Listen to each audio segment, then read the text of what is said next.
이렇게 잘 쓰면 약, 못 쓰면 독, 독 잘못 쓰면 중독 뭐 이렇게 되는 거 그런 있어요. 물질들이 꽤 많아요. 네. 예. 저도 오늘 그래가지고 그런 뭐 스테로이드는 아니지만 우리한테 또 되게 최근에 익숙해진 어떤 약물 얘기를 하려는데요. 프로포폴입니다. 아, 프로포폴. 네, 지금도 많이 쓰죠. 우리 수면 뭐 마취. 내시계, 예, 수면 마취제고. 프로포폴은 화학식이 어떻게 되나요? 아니 왜? 정해주세요. 정해주세요. 즉시 나오네, 즉시 나와. 아니, 프로포폴은 저는 성분이 뭔지도 모르거든요. 프로포폴. 프로포폴은 이거 저희 많이 봤던 모양 이거 기억나시죠? 네. 벌집이죠? OH. 이거 좀 복잡하네요. 네, 이게 프로포폴이에요. 꼭 눈사람 같이 생겼죠? 귀엽게 생겼네요. 예. 자, 프로포폴 이걸 맞으면 어떤 일이 벌어지나요? 수면 마취니까 이제 의식을 잃고 마취. 수면 내시경 같은 거 할 때 쓰는 건데 이게 물에 안 녹는다면서요. 그래서 뭐 콩기름에 녹인다고 합니다. 콩기름에 녹여서 그 액체가 이제 하얗게 보이기 때문에 우유주사다 얘기를 하고, 사실 그 전에도 수면 마취제가 있었죠. 지금도 네. 또 다른 수면 마취제가 있는데, 근데 환자의 입장에서는 다른 기존 마취제는 하고 나면은 깰 때 머리가 아프다든가 구역질이 네, 난다든가 이런 게 있었는데 이 프로포폴은 그런 게 없었다고 해요. 그래서 2000년대부터 병원에서 뭐 연예인이라든가 혹은 유흥업소 종사자 같은 분들이 잠을 못 잤는데 이 주사를 맞으면 굉장히 피로가 풀리더라, 이런 식으로 이제 뭐 성형외과라든가 피부과 같은 데서 아름아름 퍼지기 시작해요. 신체적 중독성은 강하지 않은데 이런 의존성, 정신적 의존성이 강해져서 매일 맞거나 뭐 이런 분들이 생기기 시작합니다. 그래서 제가 말씀드리려는 사건도 또 이 근처에서 일어났어요. 거제랑 통영 왔다 갔다 하면서 일어난 사건을 말씀드리려고 그래요. 일단은 이제 50대 의사 한 분이 가해자 범인이고, 이분이 2017년에 거제 병원을 열어요. 거제가 좀 이제 대형 조선소들이 있고 하니까 부자 도시로 유명했는데 2010년대 전반까지.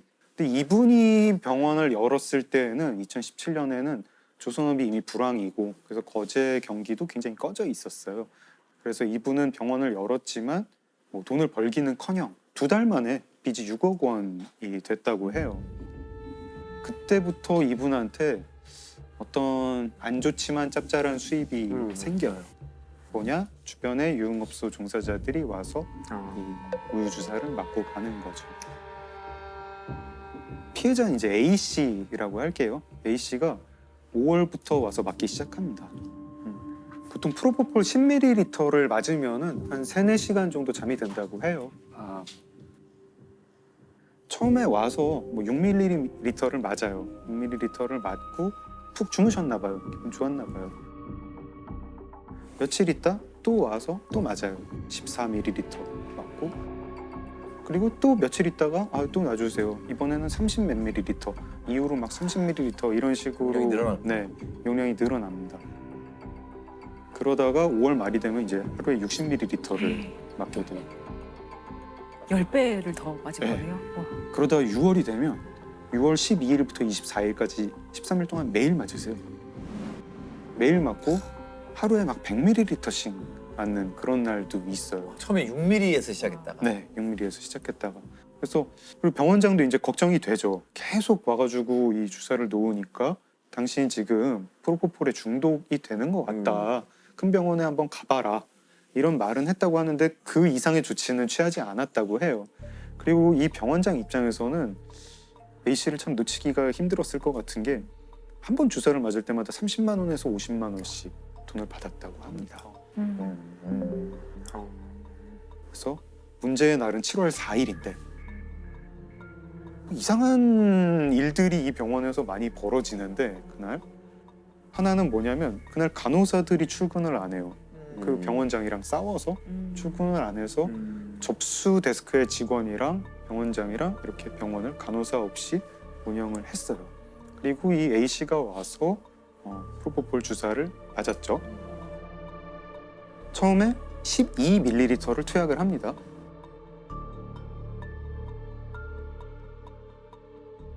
근데 A씨가 금방 깨요. 깨서 또 놔달라. 또 놓습니다. 마약류 의약품으로 분류된 수면 마취제 프로포폴 12cc를 링거에 주입하더니 6cc씩 두 차례 더 투약합니다. 한 번에 5cc 이내 투약되는 게 일반적이지만 5배 가까이 더 주입된 겁니다. 또 놓고 이번에 저혈압으로 사망을 합니다. 이때 이제 이 병원장이 되게 끔찍한 생각을 하게 되죠. 이 유족이 나한테 손해배상을 청구하지 않을까? 이 걱정이 생겨요. 그래서 어떻게 하냐면 이 프로포폴을 수액실이라는 방에서 온 손님들한테 놔주고 있었는데 얼른 커튼을 쳐요. 이 시신을 못 보게. 커튼을 치고 그 환자들 깨어나고 돌려보내고 접수 데스크 직원한테도 오늘 수고했네. 오늘 일찍 가. 이래서 보냅니다. 그래서 시신과 자기만 병원에 남게 된 다음 차를 빌려요. 렌트카를 빌리고 밤이 되길 기다려서 지하 주차장에 내려가서 시신을 옮기고 새벽 2시 반에 차를 몰고 나가요. 차를 몰고 나가서 병원은 거제인데 통영까지 운전을 한 다음에 통영의 선착장에서 차 트렁크를 열고 시신을 꺼내서 바다에 던집니다. 그리고 미리 준비한 우울증 약 2개를 그 앞에, 그리고 그 A씨의 손목 시계도 우울증 약 옆에 둬요. 아, 자살로 위장하는 거군요. 자살로 위장을 하죠. 그리고 병원으로 돌아온다. 병원에 돌아와서는 며칠 있다가 그 병원 건물주를 찾아가가지고 아, 지금 좀 우리 병원에 불미스러운 일이 생겼다.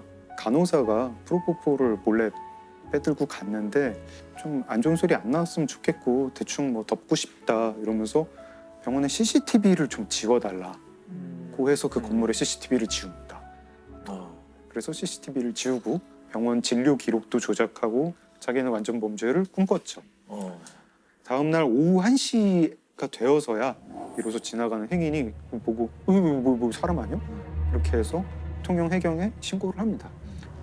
프로포폴을 과다 투여한 여성이 사망하자 병원장이 시신을 바다에 버리는 일이 일어났습니다. 해경은 의원 주변 CCTV 영상뿐만 아니라 진료 기록부 등이 삭제된 정황도 포착했습니다.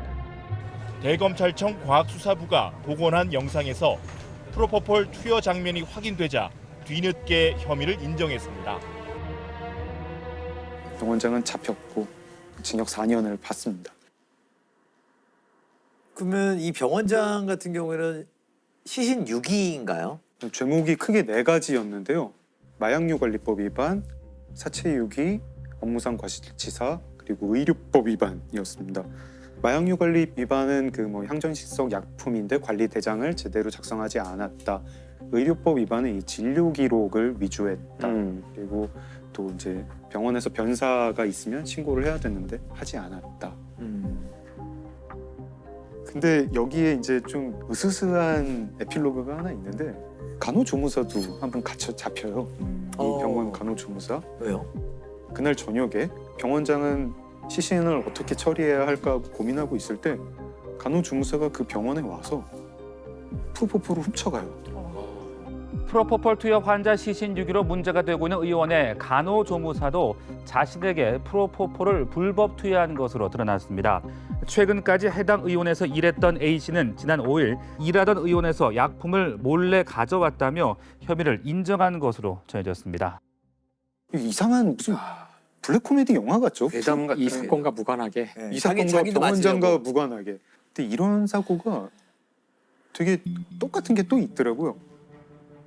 2019년에는 여자친구한테 프로포폴을 투약했다가 그 여자친구가 사망하게 한 그런 성형외과 의사가 붙잡혔는데요. 이유가 그 여자친구가 불면증에 시달렸기 때문이다. 이렇게 얘기를 합니다. 2020년에는 강남의 대형 성형외과에서 간호조무사로 일하던 분이 수술실에 몰래 들어가서 자기한테 프로포폴을 놨다가 숨지는 그런 사고가 납니다. 프로포폴 불법 투약. 이게 자꾸만 이런 사건이 일어나는 이유가 뭘까요? 저는 이제 근본적으로는 한국 사회에 문제가 있지 않나? 좀 그런 생각을 해요. 제가 가끔 병원을 갈 때 동네 의원급을 갈 때 가서 거기 붙어 있는 거 보고 되게 놀래요. 막 무슨 뭐 비타민 C 주사, 뭐 신데렐라 주사, 뭐 마늘 주사. 저는 이게 좀 가슴이 아픈 게 직장인들 많은 이 회사 건물 있는데 보면은 병원들에서 그 영업 되게 많이 해요. 그렇죠. 그리고 맞아요. 점심 시간에 맞고 오시는 분들 많으세요. 네, 맞아요. 피곤해서 전날 뭐 과음을 했거나 야근을 했거나 피곤해서 뭐 보통 수행 맞고 가라 그래가지고 뭐 영양제라 그래 한 1시간 정도 누워 있다가 맞으면은 근데 힘이 남아요. 근데 되게 많이들 누워 계세요. 꼭 환자분만이 아니라도 이 주사를 맞고 일단 한두 시간 누워 있을 때 제일 효과가 있는 건 아마 플라시보 효과 아니겠는가. 그러니까, 쉬니까. 쉬니까. 플라시보 누워 있고 이렇게 심리적인 효과가 훨씬 클 것 같아요. 이게 참 뭐가 잘못됐는지 모르겠는데 피곤한데 점심시간에 그거 맞고 와서 일하는 그 사회가 제대로 된 사회인지도 모르겠고 피곤한데 이거 주사 한 방이면 해결될 거야 라는 생각을 하는 그 의식도 그렇게 건강한 의식은 아니고 거기 이제 피곤한데 내가 뭔가 주사 한 방, 알약 한 방 이게 이제 점점 발전하다 보면은 우유 주사 어제도 맞았는데 오늘도 맞았고 어제 60mg 맞았는데 오늘은 100mg 놔주세요.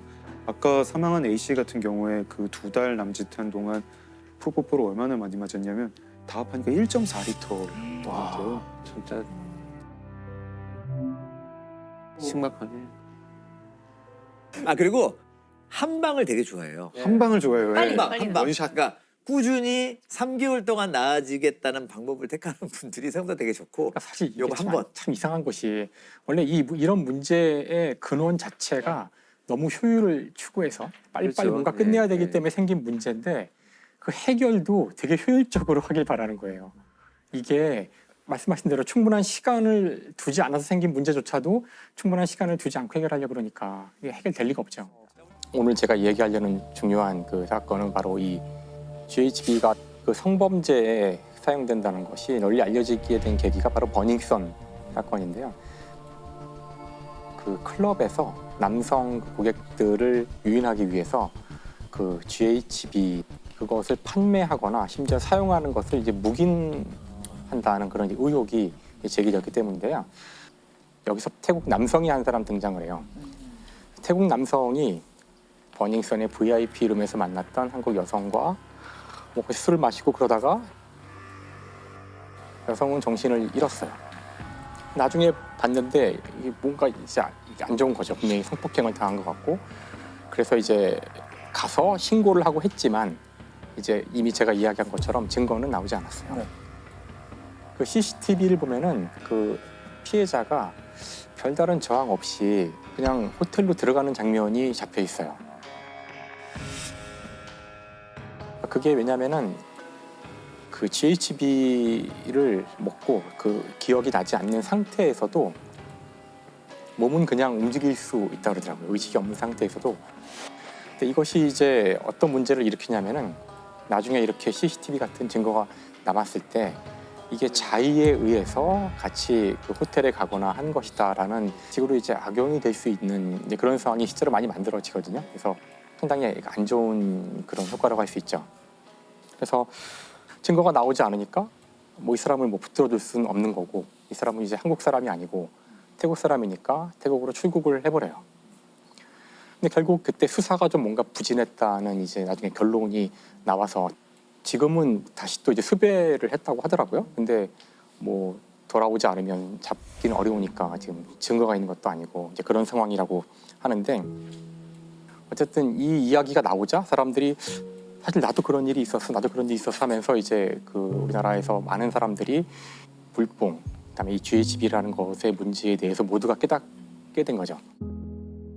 제 주량이 정말 크게 미치지 않는 술을 먹고 제가 텔레미 끊겼다는 거 혹시 약물 의심하냐고 물어봐서 약물 의심한다라고 얘기를 했고 약물이 안 나왔다고 하니까 내 탓으로 돌렸는데 버닝썬 클럽 폭행 보도 이후 SNS를 통해서도 강남 일대 클럽에서 물뽕에 당한 걸로 보인다는 피해 여성들의 증언이 확산되고 있습니다. 중간간 사건 같은 경우는 사실 대부분 피해자들이 난 이런 경험이 한 번도 없었는데요 하고 다 약물 의심을 하고 다 피 검사를 다 의뢰를 많이 하죠. 그런데 정말 막상 검출되는 그 약물은 없기 때문에 오히려 이 피해자를 되게 이상하게 많이들 봐요.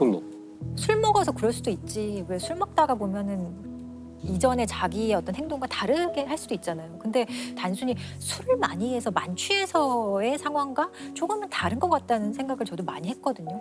저 참 되게 좀 답답하기도 하고. 예. 그래서 GHB 같은 경우는 2020년, 21년 사이에 그 적발된 양 무려 60배가 넘을 만큼 지금 엄청나게 이게 범죄에 이용되고 있을지도 모르는 상황이라는 거예요. 근데 이거 말고도 사실 그 문제가 될 수 있는 것이 요 끝에 달려 있는 요거를 떼고 네. 이쪽에 수소를 떼서 요거 이제 GBL이라고 불러요. GBL. GBL이라는 물질이고 아까 GHB와의 차이점은 이게 물이거든요. H2O. H2O. 물 하나가 떨어져 나온 거예요. 근데 이제 요 물질은 사람 몸에 집어넣으면은 위장이나 입에서 적절한 효소의 작용을 통해서 이 물이 결합할 수 있어요. 이 물이 결합하면은 금방 GHB가 되는 GHB가 거죠. 되네요.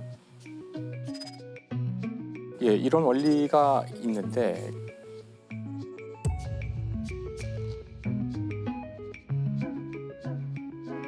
참 안타까운 일이지만 이걸 이용해서 범죄를 저지른 약사가 있어요. 그 약사니까 이제 요걸 이제 아는군요. 알고 있었던 것이죠. 그래서 30대 중반의 약사였던 A 씨가 그 약사나 이런 의사 이런 사람들로 주로 상대하는 그런 데이팅 웹 같은 게 있다 그러는데, 근데 거기서 이 약사 A가 어떤 여성 B를 만나서 이제 요 약물을 이용한 강간 사건을 벌이는 거죠. 이른바 물뽕으로 불리는 마약류 GBL을 이용해 여성들을 성폭행하려 한 약사가 기소됐습니다. A씨는 소개팅 애플리케이션 등을 통해 만난 여성 6명을 상대로 물뽕의 원료인 GBL을 술에 타 먹인 뒤 성폭행하는 등의 수법으로 성범죄를 저지른 혐의를 받고 있습니다. 이 경우는 아마 약의 양을 잘 맞추지 못한 건지 여성이 뭔가 이제 이상한데 다행히 정신을 잃거나 그런 건 아니어서 부랴부랴 병원에 가서 진단을 받았는데요. 그때 이제 바로 갔기 때문에 GHB를 검출할 수가 있었고, 사실 이것이 현재 알려진 단 한 건의 물뽕을 이용해서 그 강간 시도를 했던 그 사건이에요. 유일하게. 그러니까 다른 것들은 다 의심은 되지만 한 번도 증거가 나온 적이 없어요.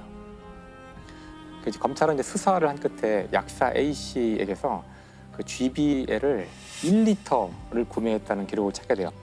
1리터면은 이게 2,000명 정도를 피해를 일으킬 수 있는 그런 분량이라고 하더라고요. 그래서 이 케이스가 이제 GBL이 검출된 첫 번째 케이스였지만 당시에는 그 GBL이 마약으로 또는 약물로 지정이 되어 있지 않았기 때문에 이것만 가지고는 뭐 어떻게 할 수 있는 게 없었고요. 하지만 이제 졸피뎀을 가지고 있었거든요. 그래서 당시 졸피뎀은 향정신성 의약품이었기 때문에 이제 이것 때문에 문제가 돼서 기소되는 데 도움이 되죠. A 씨 같은 경우는 징역 4년을 이제 선고받았고요. 그리고 5년 동안 아동 및 청소년 관련 기관에 취업할 수 없도록 이제 선고가 내려졌거든요. 근데 이게 지금 문제가 아까 얘기한 그 GHB는 그래도 마약으로 이미 지정이 돼 있고요. 이건 이제 소지하거나 그래도 안 되거든요. 네.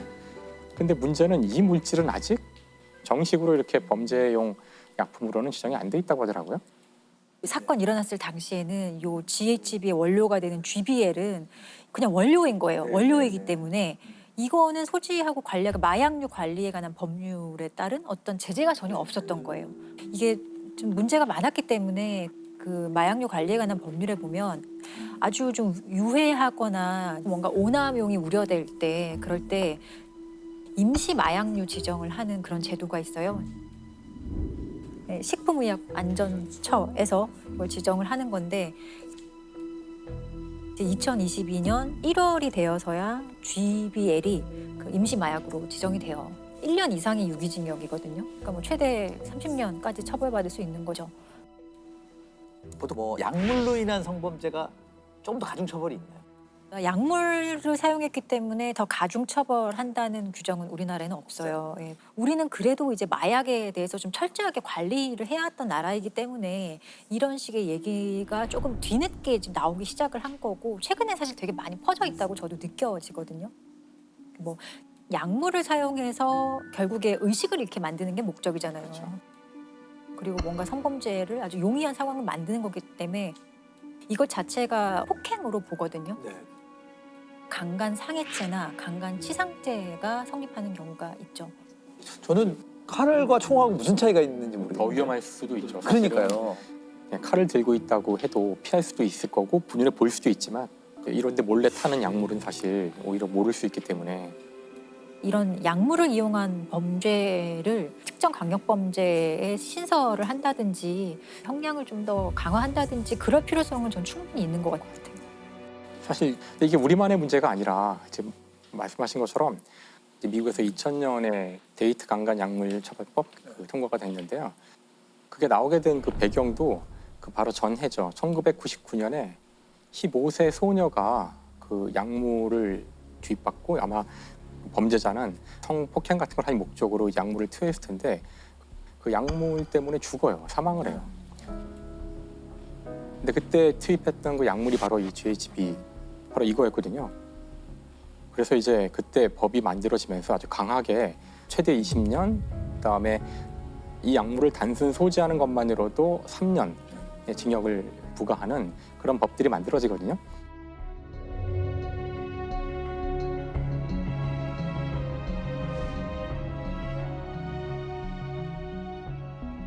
그때 이제 벌써 미국이 20년도 더 된 전의 이야기죠. 이제 우리가 이 문제를 이제 막 눈앞에 두고 있는 건데 여기에 일본 같은 데는 좀 이렇게 자정적으로 제약회사들에게 이런 마약류의 성분이 있는 것들은 좀 색소를 넣어서 음료와 결합했을 때 색이 변하는 정책을 좀 이렇게 좀 많이 권유를 하고 있다고 해요. 뭐 강제적으로 시행하는 건 아닌데 그런 걸로 좀 이 최소한 어떤 뭐 물과 결합했을 때 좀 색이 바뀐다든지 그런 식으로 눈에 좀 띄게 하는 방법도 있을 것 같아요. 이게 정말 이제 안 좋은 죄인 것이 어떻게 보면 우리 사회의 근간을 흔드는 거예요. 맞아요. 사실 이제부터 사람들이 만날 때마다 저 술에 혹시 저 사람이 뭘 타지 않았을까? 이제 이래야 한다는 것이 사실 이 사회에는 정말 엄청난 그 해악을 끼치는 거라서 그 사회 전체의 신뢰를 다 깨뜨리는 거죠. 물뽕이라는 마약을 시중에 대량 유통시킨 일당이 적발됐습니다. 경찰이 대대적인 마약 사범 단속을 벌여 수백 명을 검거했지만 클럽 내 물뽕 적발은 지지부진한 상황입니다.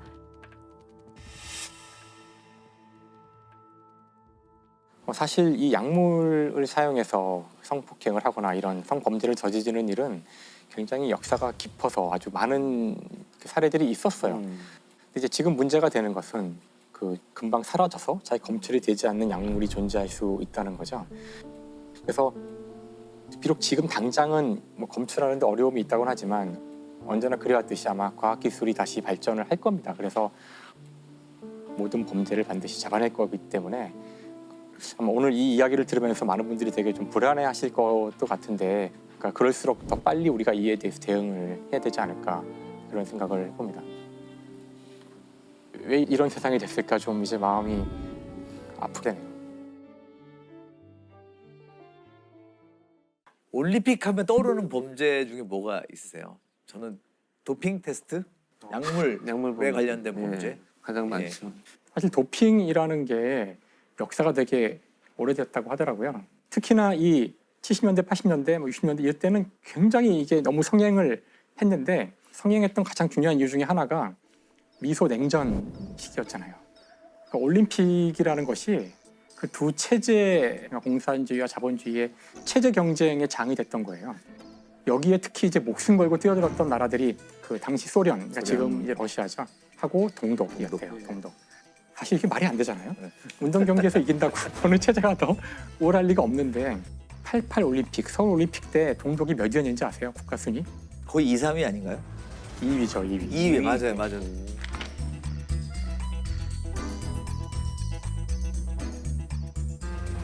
동독이 2위를 할 만큼, 그러니까 상상이 되시죠. 뒤늦게 이제 이 사실을 알고서 조사를 해보니 95% 가까운 선수들이 다 약물 주입 받았고, 이 약물이 그냥 주입해서 근육이 잘 붙고 이러는데 도움만 준다면은 모르겠어요. 어떻게 생각하면 또 우리 인간을 증강시키는 효과라고 볼 수도 있겠지만 문제는 이게 이제 부작용이 있는 거죠. 그렇죠. 네. 사실 스테로이드는 우리 피부 뭐 바른 약에도 스테로이드라고 써 있. 반드시 있어야 돼요. 그죠? 있어야 되는 약에는 많이들 쓰이는 성분이죠.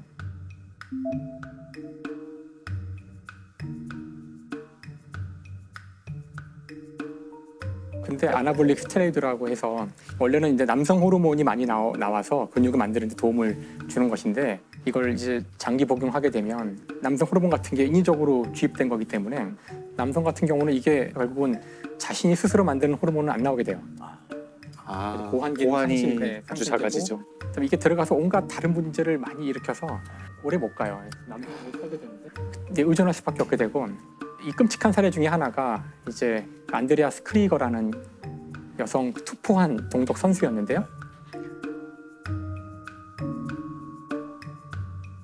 그때가 20살이었는데 이제 약을 자꾸 투입받다 보니 남성화돼 가는 거예요. 남성화. 자꾸 이제 수염도 막 나고 몸에서 막 목소리도 굵어지고 그래서 이제 도저히 더 이상 경기를 할 수가 없는 거예요. 4년이 지나자 24살인데 그 나이에 은퇴를 하게 돼요.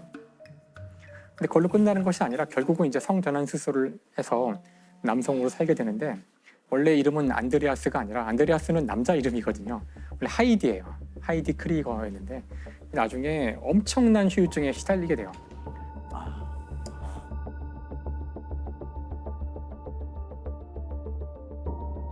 수영에서 세계 신기록을 수립했던 카린 코니그를 비롯한 동독의 여자 선수들 가운데 상당수는 약물 부작용 때문에 성전환됐습니다. 주로 수영과 육상 선수들에게 이 같은 약물을 모두 142명에게 약물을 투여한 것으로 검찰 조사 결과 드러나. 그래서 사실 그 이후로는 올림픽에서 이걸 절대 금지 이제 해서 그래서 여러분 잘 아시지만 경기 끝나면 끝나자마자 바로 가서 소변 검사를 다 받아야 돼요. 지금 무조건. 예를 들면 그렇게 걸리는 분들 많다면서요. 그냥 한약 같은 거 잘못 먹고 도핑 테스트에 걸려가지고. 그렇죠. 자기도 모르는 사이에 수도 있죠. 성분이 있어서 메달이 박탈되거나 선수를 못하게 되는 경우도 있었다. 그와 관련된 일도 있었는데 어쨌든 그때 이제 88 서울 올림픽이 열리게 되고요. 그 올림픽에서 가장 충격적인 사건 중에 하나가 벤 존슨이냐 칼로이스와 올림픽의 꽃이라고 할 수 있는 마라톤과 100m 육상이잖아요. 100m 육상에서 당시 최고의 핫 이슈는 칼루이스가 이제 그전 올림픽에서 1등을 금메달을 했었고 이제 2연패를 할 수 있느냐.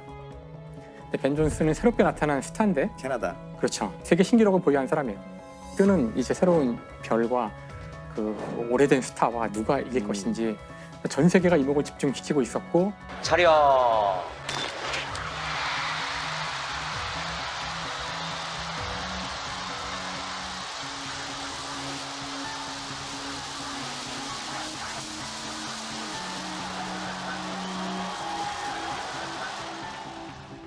그때 벤 존슨이 이제 100m에서 우승을 하게 되죠.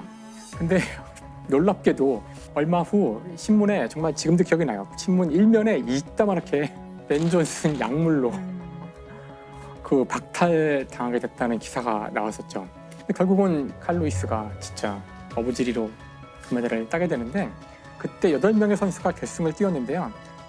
결과적으로 6명이 약물로 걸려요. 결과적으로.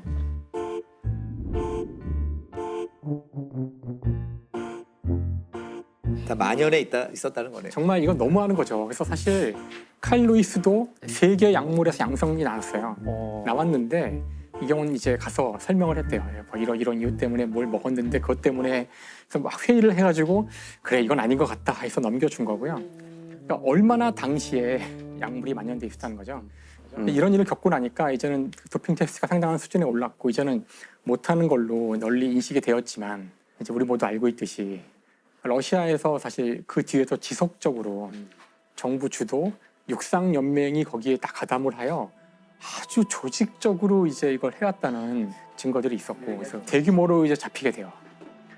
세계 반도핑 기구 와다의 보고서는 충격적이었습니다. 러시아 정부가 최근 5년간 열린 국제 대회에서 소변 샘플을 바꿔치기 하는 수법을 사용해 전 종목 선수들의 도핑을 조직적으로 은폐하고 지원했다고 발표했습니다. 그래서 이거 어떻게 이걸 하냐면은 정부에서 아예 그 연맹에서 다 만들어서 준대요. 그 약물이 들어있는 귀족 부인의 칵테일이라고 하는데 그거를 양무리가 말을 안 하지만 다 알고 있는 거야. 주면은 그러면 당연히 경기가 끝난 다음에 도핑 테스트를 하면 양성이 나오겠죠. 그러니까 그럴 걸 대비해서 미리 평소에 그 소변을 받아서 냉동시켜서 보관한대요. 도핑 테스트를 위해서 소변을 채취해서 이제 테스트를 하려면 어딘가 모아놓잖아요. 이제 정부 요원이 침투를 해서 바꿔치는 식으로 해서 버텨온 거예요.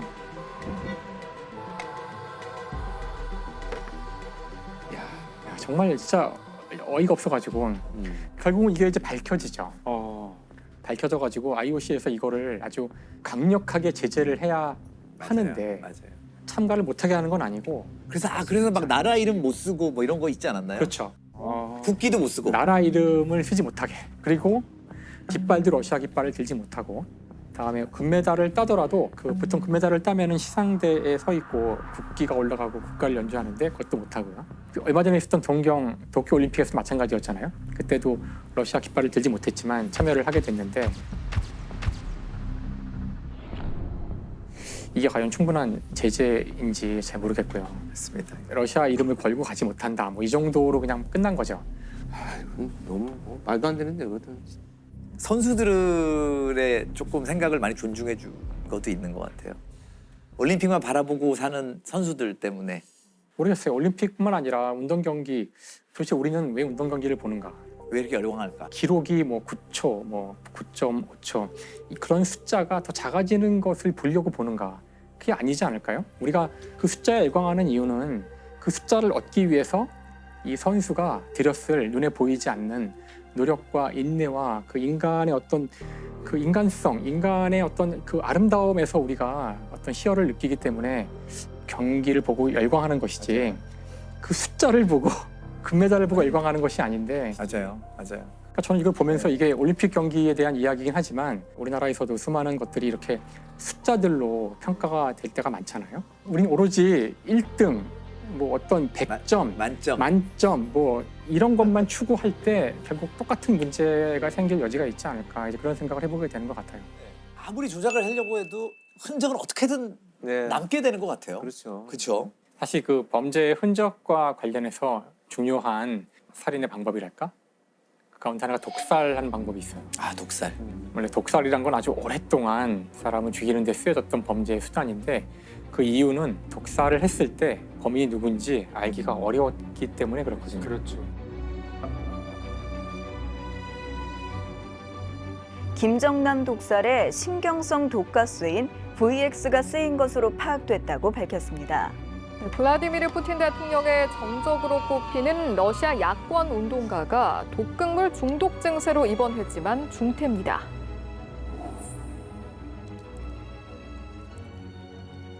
제가 이제 오늘 여기 오면서 어디를 가볼까 했는데 그 보성에 있는 녹차밭을 갔다 왔거든요. 되게 이국적인 풍경이던데 가보고 싶은 풍경이라 우리나라 아닌 것 같죠. 처음 그래서 나올 때. 오늘 제가 바로 거기를 갔다 왔는데요.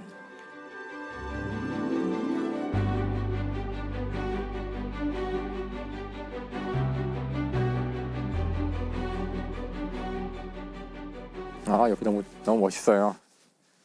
우리나라 같지 않네요. 근데 모양이 좀 특이하다.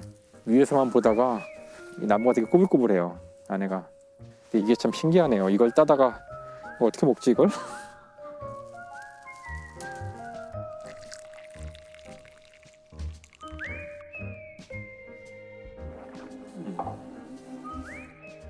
이게 지금 제가 가져온 녹차죠? 네. 사실 여러분 드시는 녹차가 어쩐지 거기서 가져온 녹차입니다. 맛이 좋더라.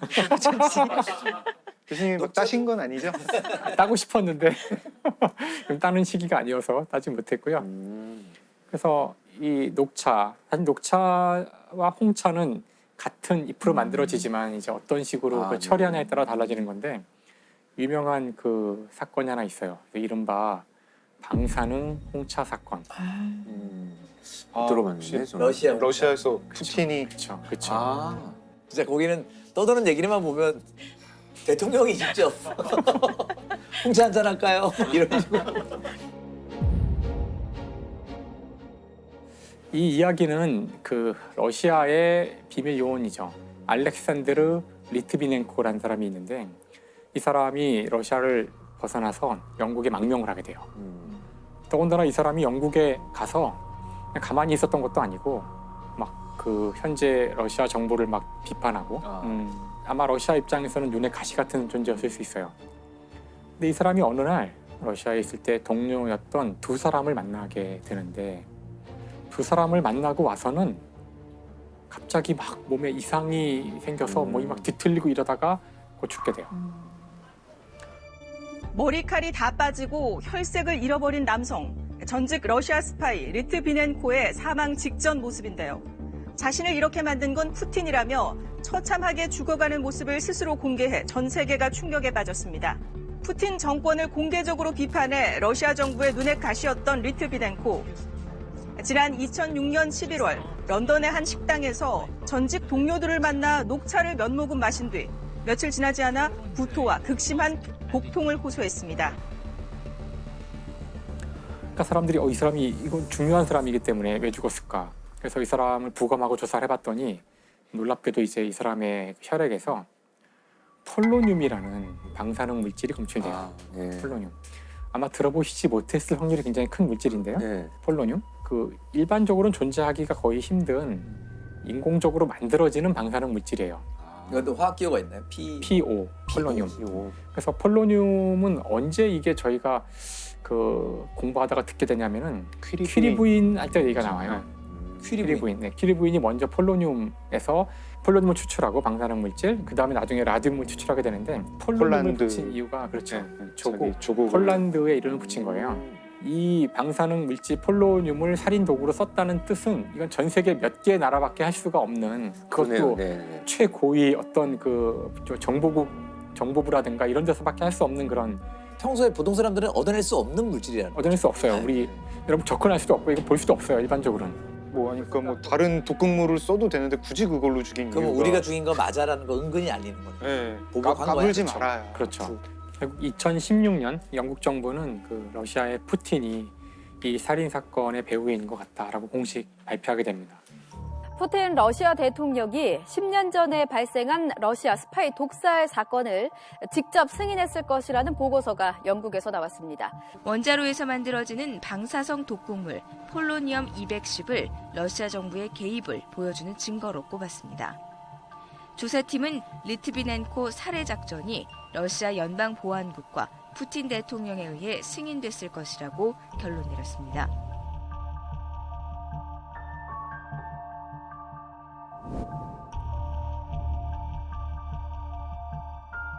와, 되게 잔인하면서도 되게 선전적이네요. 살인 방법이. 이건 이제 대놓고 그 누가 살인범인지를 사실 알려주는 거나 다름없는 식으로 독살시킨 경우지만 원래 독살이라는 이 방법은 누가 범인인지를 모르게 하기 위해서 쓰이는 거고요. 역사에서 너무나 많이 나와서 보통 독이라고 하면 또 어떤 게 있을까요? 아마 그 저희가 지난 한 20-30년 스스로 이제 목숨을 끊는 그런 사건들 거기에 가장 많이 나오는 독은 청산가리? 청산가리죠. 그래서 청산가리. 청산가리. 청산가리. 청산가리는 이게 탄소, 질소, 이게 포타시움, 칼륨이라는 거죠. 칼륨. 그래서 사이아나 칼륨. 굉장히 단순해요. 구조가 단순하고 이거 다 사람 몸에 있는 흔한 원소들로 돼 있죠. 사실 여기서 중요한 거는 요 칼륨은 별로 중요하지 않고요. 요 사이아나 이 사이안기 이게 독이에요. 이게 제가 하나의 예를 들면 바로 이게 독이라는 걸 아실 수 있는데요. 여기다가 수소를 붙이면 이게 이제 무시무시한 건데요. 여기 수소를 붙인 거를 치클론 B라 그래요. 치클론 B는 바로 2차 세계대전 때 나치가 아우슈비츠를 비롯한 그 학살에 이용했다. 유태인 수용소에서 학살에 썼던 가스가 바로 이 사이아나 수소예요. 호흡기로 들어가면 그냥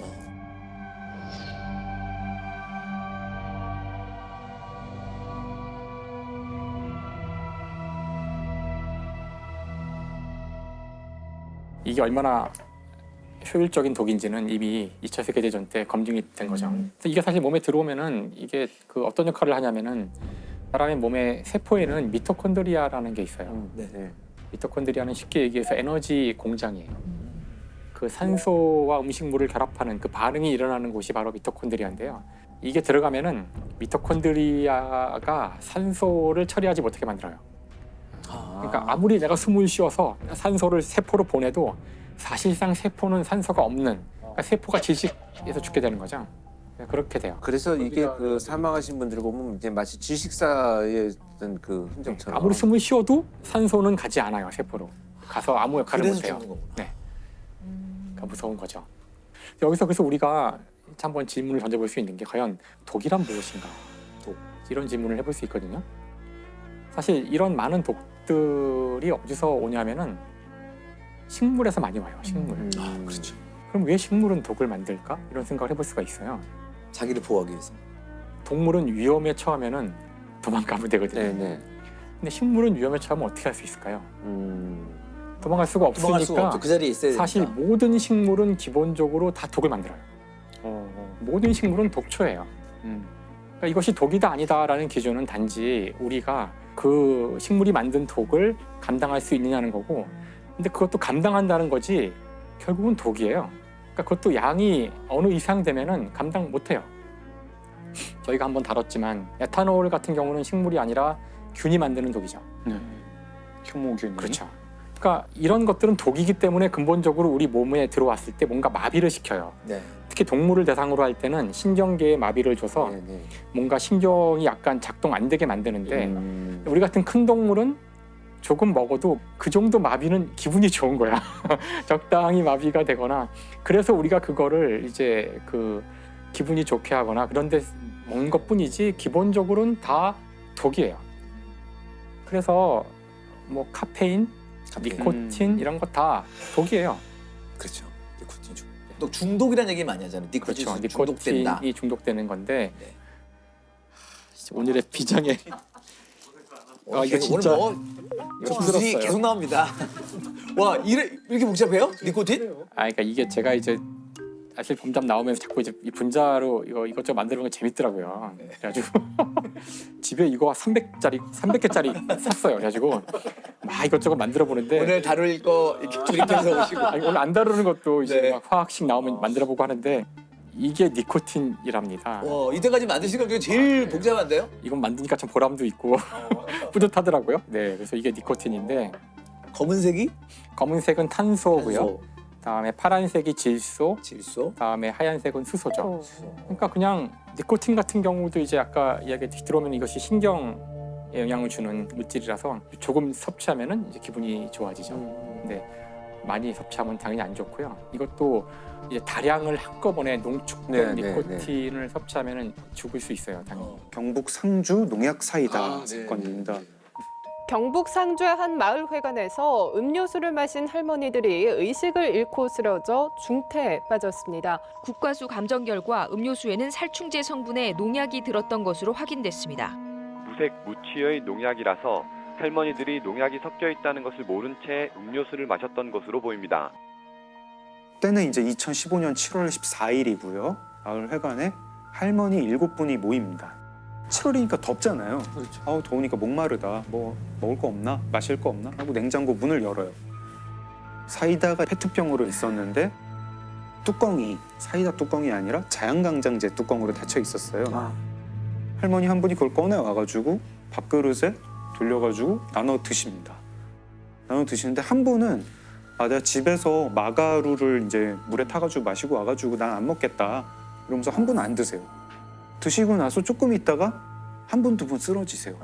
한 분, 두 분 쓰러지고 할머니들이 이제 쓰러진 채로 구토를 해가지고 토사물이 얼굴에 뒤덮이고 하도 한 분은 이제 그 구토를 격렬하게 하셔가지고 틀니가 빠질 지경이 돼요.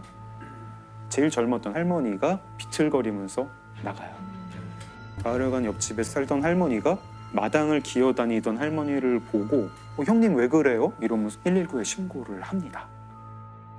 그 마을회관 안에는 할머니 5분이 계속 발작을 하고 계신 거예요. 근데 그 안에 할머니 5분이 있다는 걸 구급차가 몰라요. 아이고 이런. 신고를 한 분만 했구나. 거의 1시간 가까이 돼서 이 5 할머니는 그때서야 병원을 가는 거예요. 그 할머니 6분이 이제 다 중태에 빠지시고 결국 2분은 돌아가세요. 경찰이 당연히 오죠. 마을회관에 있던 모든 액체를 다 수거를 하고 금방 밝혀내요. 뭐 들어있다. 네. 사이다와 특정 성분의 살충제가 섞여 있었다. 이거는 그러면은 계획적인 범죄고 살인 범죄다. 수사를 하죠. 마을 입구에 CCTV가 있어요. 외부인 온 사람들을 다 수색을 해요. 근데 외부인 중에는 없는 것 같아요. 외부인 중에는 없는 것 같고, 그럼 내부인인가? 이 마을 너무 작아가지고 마을 사람들 다 서로 알고 다 형님 동생하고 누가 원한 가진 사람도 없는데 이게 어떻게 이럴 수가 있지? 자연스럽게 의심의 방향은 왜 할머니가 7분이 모였는데 한 분만 사이다를 안 드셨나? 안 드신 분. 네. 그 안 드신 분한테 이제 수사 초점이 모아가게 되죠. 수사를 할 때 의심스러운 부분들이 많이 나와요. 그 할머니가 타고 다니는 전동 휠체어가 있는데 거기서 농약 성분이 나오고, 이 할머니 옷에서 그 살충제 성분이 나와요. 제일 또 의심스러운 거 하나가 그 할머니 집에 그 마당 뒷뜰에 뚜껑 없는 자연강장제가 나오고, 그 자연강장제 안에 살충제가 성분이 나와요. 그리고 할머니 집에서 자연강장제가 9병이 더 나오는데 그 9병이랑 마당에서 발견된 한 병이랑 유통기한이랑 제조번호가 같아요. 같은 세트네요. 네, 같은 세트. 10개짜리 한 상자를 사서 하나를 마시거나 비우고 거기에 살충제를 넣어서 마을회관에 가서 사이다를 탄 거 아닐까? 이제 경찰이 이 할머니를 용의자로 특정을 하고 체포를 합니다. 저는 경찰청에서 제가 근무할 때여서 투입이 됐어요. 이분이 마을회관으로 가는 동선이 늘 있어요. 늘 있는데 공교롭게도 그랬는지 아니면 자기가 범행을 하려고 하는 긴장도 때문에 그런지 그날 다른 곳으로 가요.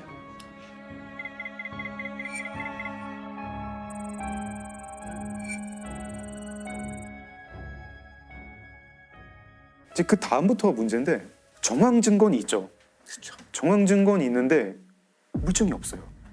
그 자연강장제에서 할머니 지문이나 DNA가 나오지도 않고 사이다병에서 나오지도 않아요.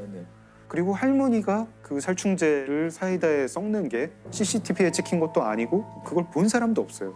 할머니도 자백하지 않아요. 안 그랬다고 그러시고. 할머니는 끝까지 나는 절대 그러지 않는다.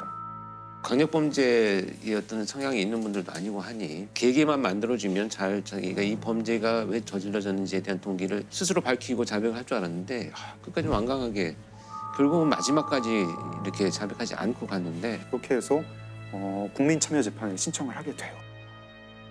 여태까지 이제 국민참여재판으로 한 사건 중에 제일 긴 사건이에요. 굉장히 치열한 공방을 거쳐가지고 국민참여재판이 5일 동안 결국에는 이제 배심원들이 전원 유죄로 판결을 내립니다. 그리고 대법원도 결국 무기징역입니다.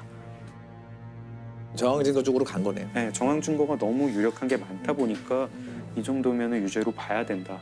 이런 사건인데 안타깝기도 하고. 그러면은 살해 동기도 모르는 거네요. 검찰 측이 평소에 그 마을에 가면서 다른 할머니들이랑 화투를 많이 쳤는데 화투를 치다가 사이가 좀 안 좋아졌다. 왜 속임수를 쓰느냐 이러면서 서로 싸우는 일이 많았다. 이게 범행 동기다. 듣고 보면은 그 화투가 이제 정당 10원짜리 할머니들 다 소비였다고 드시죠? 하는데 그것 때문에 6사람을 독살을 한다?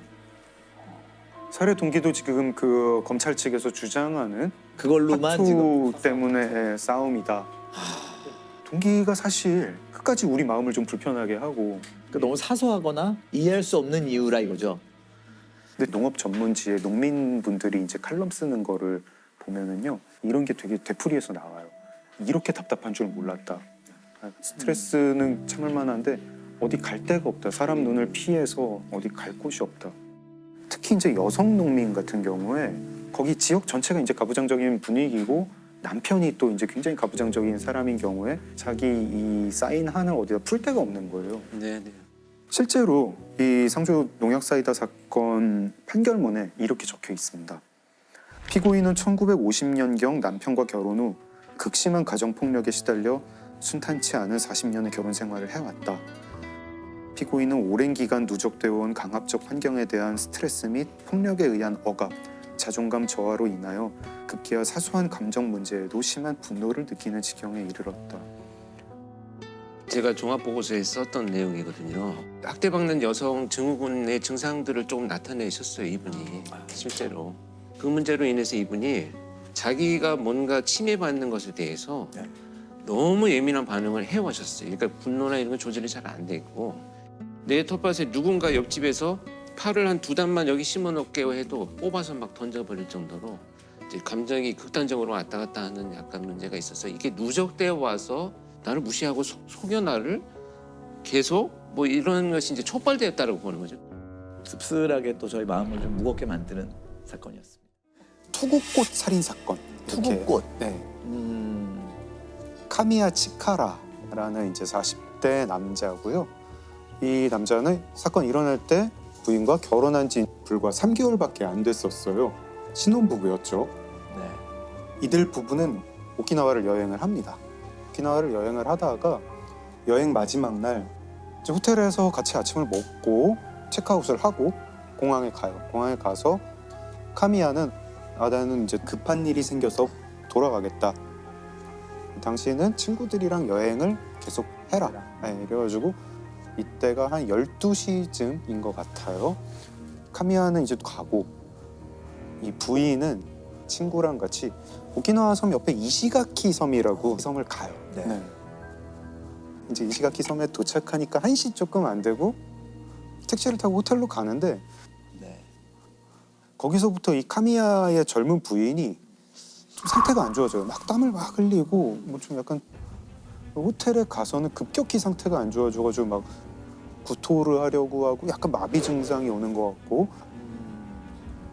그래서 친구들이 구급차를 불러가지고 병원으로 갔는데 3시쯤 병원에서 사망을 해요. 이상하죠. 전날까지 멀쩡하던 그렇죠. 사람이 나이가 많은 것도 아니고 누가 봐도 변사인데 그렇죠. 그래서 사망 다음 날에 남편의 허락을 받아가지고 부검을 하는데 사인이 뭔지 잘 모르겠고 약간 심장 색깔이 바뀌어 있었다고 해요. 근데 이 남편이 태도가 너무 침착해요. 너무 흥분함도 없이. 그리고 이 남편이 이제 이 법의학자분한테 한 이상한 말 중에 장기를 다 제자리에 두셨나요? 이런 이렇게 물어봤다고요. 장기를 다 제자리에 두셨나요? 예. 이게 남편이 아내 부검 뒤에 법의학자한테 할 말이 좀 이상한데 아니잖아요? 뭐 그런 건 묻지 않죠. 네. 부검이라는 행위는 정확한 사인을 찾기 위해서는 장기에 대해서는 얼마든지 손을 대거든요. 근데 대신 외형적으로 깔끔히 마무리해 주십시오. 이런 부탁은 해요. 네. 그래서 이 법의학자분이 그 부검 보고서에는 그냥 급성 심근경색이라고 쓰는데 좀 이상하다 생각을 하면서 뭐라고 뭐 증거는 없으니까 사인도 잘 모르겠고 그래서 이 법의학자분이 심장이랑 혈액을 따로 보관을 하세요. 검사용 말고 따로 내가 또 보관을 한 거죠. 보관을 했습니다. 그리고 이 친구들이 남편을 좀 의심을 합니다. 이 남편이 카미야라는 남자가 알게 된 지 6일 만에 청혼을 하는데 부인한테 자기가 공인회계사다 이렇게 얘기를 했는데 친구들이 보기에 좀 이 남자가 공인회계사 같지가 않은 거예요. 그래서 공인회계사 명단을 입수를 해가지고 봤더니 거기에 카미야 치카라라는 이름은 없었어요. 그래서 당신 공인회계사 아니지 않냐 했더니 카미야는 내가 공인회계사는 아니고 중소기업에서 회계를 봐주는 컨설팅 일을 하고 있다. 뭐 이러면서 대충 어물쩍 넘어갑니다. 그리고 좀 으스스한 게 카미야가 집에서 자기가 영양제를 만드는 사람이었어요. 자기가 영양제를 만들어서 부인한테 맨날 먹였어요. 그러니까 이거 좀 이상하죠. 그래서 친구들이 경찰에도 이거를 제보를 하고 언론사에도 제보를 하고 보험회사에도 연락을 합니다.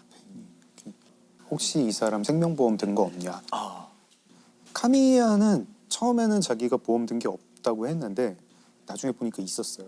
있었고 아내 이름으로. 아내 이름으로. 액수가 너무 컸어요. 1억엔이 넘는 수령액을 받게 돼 있는데 이게 1986년 일이었으니까 당시 환율로 한국 돈 10억 원에 해당하는 돈을 받게 될 예정이었고 그러니까 지금의 가치로 따지면 한 30억 정도 된다고 해요. 너무 의심스럽잖아요. 모든 게 다 인과관계 있을 것 같은데. 네. 그래서 언론사가 먼저 취재를 합니다. 이 카미야 치카라라는 사람 주변을 보다 보니까 이 사람이 결혼 이번이 사실 3번째였는데 앞에 부인, 그 앞에 부인도 다 심근경색으로 사망했어요. 너무 심지어 2번째 부인 사망할 때는 보험금도 받았어요. 당시 경찰이 이제 야 이게 사망금을 노린 보험 살인이겠구나 하고 이제 의심을 하게 되죠. 그래서 그 부검이한테 다시 연락을 합니다. 사법 부검을 해달라 이렇게 의뢰를 해요. 그래서 법의학자분이 카미야의 부인이 사망했던 증상이랑 비슷한 어떤 독성 물질을 계속 찾습니다. 찾다가 딱 맞아 떨어지는 거를 하나를 발견을 하는데 투구꽃이라는 그 식물에 독에 중독이 되면 이렇게 사망한다. 투구꽃은 뿌리에 독이 많고 그 독은 이제 우리 이제 현대 용어로는 아코니틴이라고 하는 독입니다. 네. 1g만 복용을 해도 사람이 사망을 하는 맹독입니다. 네. 증상은 일단 먹으면 입에서 침을 많이 흘리게 되고 전신마비도 되고 구토도 오고 부정맥이 오는 그런 신경독이에요. 그렇죠. 근데 당시 1986년에는 사람 피에서 아코니틴을 추출할 수 있는 방법이 없었어요. 네, 기술도 없었고 그래서 이 법의학자 교수님이 어떻게 하셨냐면 당시에 다른 대학에 이 미세 검출기가 있는 대학이 있었는데 그 대학에 아코니틴을 추출할 수 있는 방법을 개발해 주세요. 부탁을 합니다. 그래서 개발을 하세요. 피를 그리로 보내요. 보냈더니 거기서 아코니틴이 나왔어요. 나왔고 근데 남편 너무 당당해요. 그죠? 네, 왜 당당하냐? 아코니틴은 섭취한 지 30분 만에 사람이 사망해요. 아 이미 떠났으니까. 네. 남편은 12시에 아내랑 헤어졌고 아내는 그 다음부터 뭘 먹은 게 없는데 그래요? 어떻게 3시에 사망할 수 있느냐. 심지어 남편이 이거를 자기가 그래서 억울하다 이러면서 나중에 방송에 나와서도 막 아 난 당당하다 이런 얘기를 합니다. はっきり申し上げておきますけども、私は全く何もやっておりません。やってないのにやったように報道されて大変迷惑を被ってますから。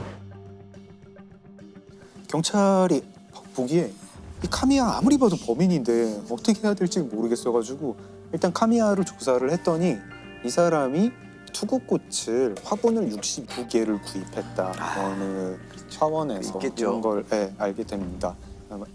그리고 이 남편이 아파트 월세방을 하나 따로 두고 있었어요. 그 월세방에서 바닥에서 아코니틴 성분이 나옵니다. 그리고 이 남편이 무슨 약국에서 캡슐을 산 것도 알게 돼요. 그 영양제라고 만들었던 그 캡슐이겠죠. 그래서 여기서 투구꽃에서 아코니틴을 뽑아가지고 이 독 캡슐을 만들었겠구나. 여기까지는 되는데 도대체 근데 먹었는데 이렇게 한참 있다가 진행되는 그런 캡슐은 어떻게 만들까? 근데 제보가 와요. 어느 어민이 제보가 오는데 아 내가 그 카미야라는 그 남자한테 보거를 엄청 팔았어요. 보고도 맹독이 있는 동물이잖아요. 신경독이죠. 네, 신경독.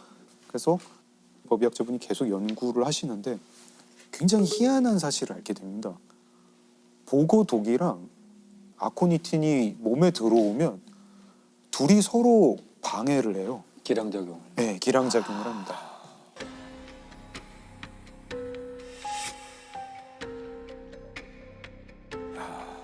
보고독은 아코니틴 독을 방해를 하고 아코니틴 독은 보고독을 방해를 해서 둘 다 원래 먹으면 그냥 바로 응급실행인데 서로의 기능을 방해하는 거군요. 서로의 기능을 방해를 합니다. 노벨상감인데.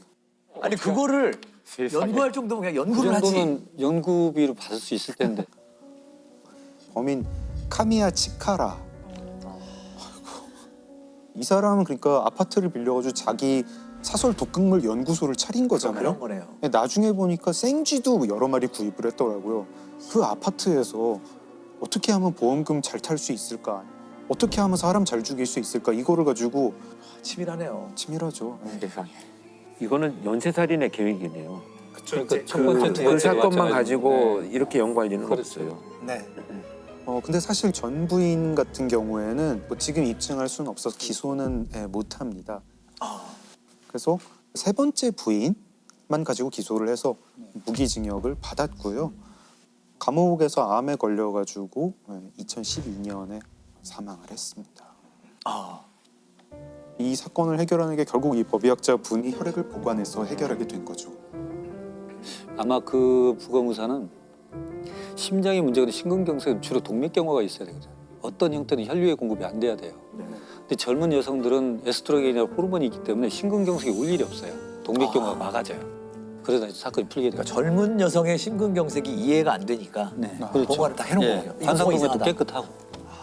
심근경색이 초래된 이유는 모르겠고, 그러니까 뭔가에 우리가 증명하지 못한 요인이 있을 걸로 보이니까 심근하고 혈액을 보관했을 거예요.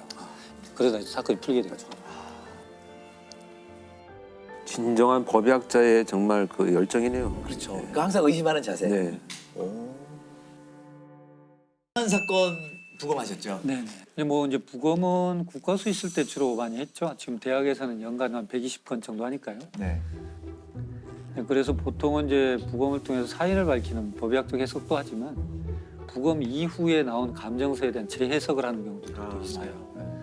왜냐하면 우리나라 검시제도가 저는 부검 감정서를 쓰고 나면 그 뒤로는 연락이 없어요. 수사기관이 진행을 해서 기소를 하거나 하고 재판에서 어떤 논란이 붙었을 때 그때 이제 저한테 자문을 해오는 경우가 있죠. 이제 그 중에 하나 이제 기억나는 게 지금은 이제 통상 알려진 약촌 오거리 택시 강도 사건. 그게 제가 부검을 하고 재심까지 갔던 사건인데요. 제가 듣기로는 그게 아마 영화화도 됐던 재심이라는 영화가 됐던 사건인데 2000년 8월 10일 날 택시 기사가 동료 기사들한테 무전을 합니다. 택시 강도를 당했다고. 그래서 택시 기사들이 가보니까 이미 칼에 찔려서 다량 실혈이 있었고 그러나 이미 출혈을 너무 많이 해서 사망한 사건입니다. 강도 살인 사건이기 때문에 그 다음날 저희한테 부검을 오게 된 거죠. 사인 자체는 진단내는 게 어렵지는 않아요. 왜냐하면 눈에 확연히 보이기 때문에 그 당시 이제 그 심장 자창 이렇게 이제 해서 사인을 냈죠. 근데 이제 제가 이제 감정서를 쓰다 보면 전체를 다 해요. 극히 이렇게 상처가 커 보여도 그 부분만 하는 게 아니고 전신을 전체를 다 봐서 혹시 빠진 부분 또는 흔적을 찾으려고 노력을 해요. 이 가슴에 8군데의 자창이 있음에도 불구하고 어느 것이 주로 안에 들어가고 어떤 건 자입하지 못한 것이 있거든요. 그 중에 들어갔던 것이 2번과 3번의 늑골을 절단하고 그 다음에 폐와 심장을 지나서 척추 끝까지 이어진 그리고 이제 또 하나는 병원에서 치료 중에 발생하는 손상들이 또 있어요. 그건 사후죠. 이것을 구분해서 기술을 해요. 목격자가 용의자가 됐죠. 그렇죠. 이제 그 당시에 그 목격자는 다방에서 배달을 하는 15살 최모군이에요. 아무런 생각 없이 오토바이를 타고 가는데 2명이 후다닥 뛰어가는 걸 자기는 스쳤어요. 스치고 가서 보니까 택시 기사가 피를 흘리고 쓰러져 있는 것을 목격합니다. 그게 이제 목격자 진술입니다. 근데 그 목격자 진술했던 사람이 며칠 만에, 사흘 만에 범인으로 이제 달바꿈이 되죠. 그러니까 최군 입장에서는 목격한 것이 인생을 바꿔버린 일이 된 거죠. 그 당시 이제 용의자인 최군은 목과 뭐 어디를 몇 군데 찔렀다, 어디를 찔렀다 이렇게 자백을 했고. 자백을 했어요. 그렇게 해서 이제 자백을 했기 때문에 당시 이제 기소가 되고 재판에 섰을 때. 그 허위 자백하게 되는 그 심리가 뭘까요? 허위 자백은 명백하게 법정에서 정말 진실이 밝혀질 것이라는 것을 기대하면서 합니다. 여기는 우선 모면을 해야 돼요. 이미 나는 살인범으로 지목이 됐어요. 지금 여기는 아무도 나를 믿어주지 않아요. 그런데 법정에서는 정말 전문가도 나오고 진실이라는 것은 반드시 밝혀질 거야. 이 기대는 지금 이 상황에서 벗어날 수 있는 어떤 동기를 작용을 하는데 거기에 대한 연구들이 많아요. 그래서 1심에서 이제 자백은 실은 허위였다. 그리고 가혹행위 때문에 내가 허위 자백을 했다라고 얘기를 하게 되죠. 그래서 1심 재판에서는 그렇게 얘기했음에도 불구하고 그대로 받아들이지 않고 유죄가 되죠. 2심에서는 다시 이제 항소를 했지만 변호사, 이제 국선 변호사의 논리는 그렇습니다. 이게 너의 유죄의 증거도 없지만 무죄를 입증할 방법도 없으니 그걸 받아들이고 선처를 바라는 게 어떻겠느냐. 그래서 1심에서는 그 당시 15살인 최군의 소년범으로서는 최고형이니까 15년을 선고받고 2심에서는 그렇게 해서 10년으로 감형이 돼요. 2000년에 발생했지만 2010년에 만기 출소를 합니다. 근데 그 사이에 이제 어떤 문제가 있으면 나중에 저도 이제 알았고 정리를 해보면 2003년도에 누군가가 내가 이렇게 살인했었다라고 얘기를 하는 게 첩보에 잡혔어요. 경찰서에. 한 10대 소년이 택시 살인 강도 혐의로 3년 가까이 옥살이를 하던 중 진범으로 보이는 용의자가 붙잡혔습니다. 택시 강도 미제 사건을 수사하던 경찰은 용의자 22살 김모 씨로부터 자신이 지난 2000년 8월 택시기사 강도 살해 사건을 저질렀다는 자백을 받아냈습니다. 그런데 이 친구들이 가서 보니까 48시간 만에 풀려나거든요, 본인들이. 택시기사 살인사건의 진범이라고 자백한 용의자를 경찰이 하루 만에 풀어줬습니다. 경찰은 자백의 신빙성이 없고 증거가 충분하지 않기 때문에 불구속 수사를 하겠다고 말할 뿐 뚜렷한 석방의 이유를 설명하지 못하고 있습니다. 그래서 자기를 뭐 처벌할 의사가 없는 걸로 생각이 되니까 실은 그냥 뭐 가족들한테 관심 받으려고 허위로 진술한 것이다라고 하고 해프닝으로 끝나버렸어요. 그래서 결국 이제 최고는 만기 출소를 했고, 그래서 2010년에 나와서 2013년 그때 재심 청구를 해요. 근데 재심 청구를 하는데 이제 받아들일지 안 받을지 이제 문제가 되는 건데, 군산지청에서 이 사건을 맡고 돈에 이제 제가 법의학자고 혼자니까 저한테 법의학 전문 소견을 좀 들어보려고 저한테 그 사건 얘기를 설명해 주니까 그 사건이 이 사건인가 하는 생각이 드는 거예요. 저는 그때까지도 약천 오거리 사건인 줄 몰랐어요. 명칭을. 그때 부검 하셨으니까. 네, 했습니다. 전혀 그다음 자문을 받아본 적이 없으니까. 그래서 우리가 이제 감정서 나갈 때 사진을 첨부해서 저희가 나가요. 근데 그것은 이제 뭐 인화된 사진이기 때문에 제가 보관하지도 않고, 국가수가 보관한 건 국가기록원에 가 있지만 거기도 남아있지 않고, 관할 경찰서 수사기관에 가고, 수사기관도 이제 종결된 사건이니까 없죠. 근데 저 같은 경우는 법의학 수업 시간에 슬라이드로 보여줘야 될 좋은 자료들이 있잖아요, 학생들한테. 그럼 필름을 바꿔서 다른 카메라로 찍어줘야 돼요. 굉장히 불편한 일이거든요. 제가 그 당시 이제 디지털 카메라가 막 나와서 샀어요. 그래서 그걸로 혹시 찍었지 않았을까? 라는 생각을 한 거예요. 그래서 USB가 없고 이제 CD에다 이렇게 꽂아요, 제가. 그래서 CD를 찾았어요. 찾아서 혹시 2000년 하고 보니까 8월 11일 부검 3건이 제 목록에 있는 거예요, CD에. 1번 딱 열어보니까 화재의 사건이에요. 아니고 2번 여니까 어떤 여자분 사진인데 이것도 아니고 없나? 3번 딱 여는데 익산 써 있어요. 보니까 그 사건인 거예요. 선명한 이제 디지털 카메라 사진이 있는 거죠. 아, 이것은 가서 보여줘야겠다. 군산지청 지청장님하고 이학 검사분들 다 모시고 사진을 전체 슬라이드로 보여줬어요. 근데 2003년도에 본인이 자백했던 사건이지 않습니까? 일부 이게 그 진범과 그 옆에 있었던 친구의 조사인데, 우선 진범이 이렇게 표현해요.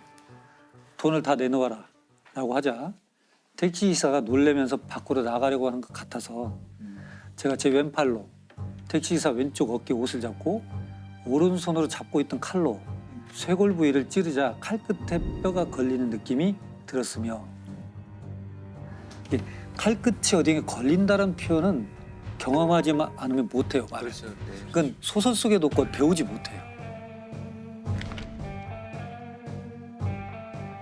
2번과 3번의 늑골을 절단하고 그다음에 폐와 심장을 지나서 척추 끝까지 이어진, 그리고 이제 친구의 진술인데요. 그 칼은 가정집에서 쓰는 식칼이었는데 칼끝이 휘어 있었습니다라고 표현해요. 그리고 칼끝이 뭔가 묻어서 건조가 됐는데 지방기처럼 말라붙은 시커먼 색이 붙어 있습니다. 이것은 굉장히 사실적인 진술이거든요. 근데 반전은 뭐냐면 그 당시 최군의 진술에서는 어디를 찔렀냐 그러면 가슴을 찌르고 등을 찌르고 옆구리를 찌르고 얼굴을 찔렀습니다라고 굉장히 드라이하게 이렇게 진술이 돼 있어요. 근데 문제는 옆구리를 찔렀던 최군의 진술에서 모순이 뭐냐면 옆구리에 있는 3군데의 자창은 병원에서 생긴 겁니다. 폐가 찔리고 심장이 찔리니까 출혈이 흉곽으로 차요. 그럼 숨을 못 쉬잖아요. 병원에서 옆에 절개를 합니다. 그래서 피를 뽑아내요. 그건 최군이 할 수가 없어요. 해서도 안 되는 거예요. 근데 최군은 정확히 옆구리도 찔렀습니다, 진술에. 야, 이건 너무 좀 인위적인 냄새가 난다. 조서를 읽고 다시 이제 그 사진을 검사들과 다 같이 봤어요. 자, 이런 모양입니다. 그러니까 전부 다 그걸 받아들이게 된 거죠. 이건 재심할 수밖에 없겠구나 이렇게 되는 거죠. 15년 전 있었던 익산 약촌 오거리 택시기사 살인 사건에 대한 재심이 오늘 광주 고등법원에서 열렸습니다. 사건 발생 16년 만에 최 씨가 다시 법정에 섰습니다. 무죄로 인정할 만한 명백한 증거가 있다며 확정된 법원의 재심 공판에 참석한 겁니다. 그래서 재심은 이제 받아들였고 군사일체에서 해서 대법원까지 가가지고 무죄로 됐죠. 그리고 이제 바로 진범으로 진술했던 그 사람이 바로 긴급 체포가 돼서 형을 살고 있죠 지금. 와, 이 교수님의 그 사진이 결정적인 그러네요. 역할을 한 거네요. 최종 이제 무죄 판결 듣고 어떠셨어요? 이제 뭐 사필 규정이죠. 실은 법을 다루는 사람들이 신은 아니니까요. 근데 그런 생각을 저도 역시 합니다. 반문하는데 이런 사건이 발생해서 피의자 신문조서, 범인으로 된 분의 조사나 현장 검증이 있을 때는 법의학 전문가가 같이 임장을 했으면 좋겠다는 생각을 해요. 과거 거 보면 현장 검증이 아니고 현장 강요지. 네, 맞아요. 그래서 이미 자기들이 갖고 있는 상황에서 진술을 받아내요. 그 현장에 보면은 검시관님들은 이제 법의학자분들이랑 다른 거죠. 그렇죠. 지금 이제 우리는 법의관이라고 하고 검시관들은 요 근래 이제 우리 과학수사에서 각 경찰청마다 의료기술직 출신들의 검시 조사관을 두고 있어요. 지금은 그럼 현장은 이제 검시관은 출동을 해가지고 그렇죠. 이제 자기 의견을 쓰고 하지만 이제 정확한 거는 부검을 이제 또 해야 되죠. 그리고 이제 중요한 건 이번 건도 내부 장기의 치명적 손상으로 사망했다는 건 이미 알죠. 현장에서 형 보면. 그러나 어떤 경로로 갔는가에 대한 정확한 기술을 우리 이제 해놔야 돼요. 그래야만 나중에 그 지금처럼 이렇게 했다는 진술을 누가 부합된다는 걸 얘기할 수가 있어요. 죽음을 검증하는 것이 너무 중요하다. 죽음은 상당히 어두운 분위기를 주죠. 그러나 죽음을 어둠으로 보지 말고 죽음은 살아있는 사람들한테 교훈을 던지는 살아있는 학문으로 좀 봐주셨으면 좋겠어요. 제가 가끔은 그런 얘기를 합니다. 어떤 사망 사건이 발생하고 누가 사고가 발생하면 불상사가 발생했다 이런 표현을 해요. 근데 불상사는 죽은 사람한테 발생한 게 아닙니다. 죽은 사람은 이미 죽었어요. 불상사는 그와 같이 미래를 꿈꿨던 사람들한테 불상사가 발생한 거예요. 즉, 산 사람한테 불상사가 발생한 겁니다. 그래서 우리는 죽음을 검증해야 돼요. 그래서 검증해야 돼요. 반대로 보험금을 노린 범죄도 그 건도 참 저도 참 답답하고 지금도 돌이켜보면 이제 과연 아찔한 사건인데요. 2006년도쯤에 피해자가 아버지예요.